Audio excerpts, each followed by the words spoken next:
আর আজকে আমাদের যুব সমাজ, ছাত্ররা আজকে রাতে ফেসবুক দেখতে দেখতে, ইউটিউব দেখতে দেখতে 2:30-3টা বেজে ফেলে, এরপরে রাতের শেষ অংশ তারা ঘুমায়, ঘুম থেকে ফজরের সময় নামাজও পড়তে পারে না, ওরা উঠতে 10টা-11টা বাজে দেয়। অথচ আল্লাহ নবী বলছেন, আল্লাহুম্মা রহাম আলা উম্মতি বুকুরা, আল্লাহ আমার উম্মতের সকাল বেলাটা তুমি বরকতময় করো।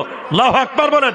যেই ছাত্র সকালবেলা ঘুমায় ওই ছাত্র জীবনে ভালো রেজাল্ট করতে পারবে না, ওই ছাত্র জীবনে ভালো ছাত্র হতে পারবে না। আপনাদের সন্তানদেরকে 10টার পরপরই ঘুমায় যেতে বলবেন, ঘুমিয়ে যাবে ওরা, আবার ভোর 4টায় উঠাই দিবেন।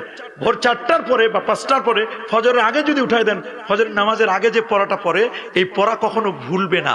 ভোর রাতের পড়া, এটা আল্লাহ নবী ভোরবেলার জন্য দোয়া করে দিয়েছেন। এবং ভোরবেলার হাওয়া যারা গায়ে লাগায় তাদের জটিল কঠিন রোগ হয় না। বিজ্ঞানীরা বলছেন, মেডিকেল সায়েন্স এবং মনোবিজ্ঞানীরা বলছেন, সকালবেলার হাওয়া লক্ষ টাকার দাওয়া।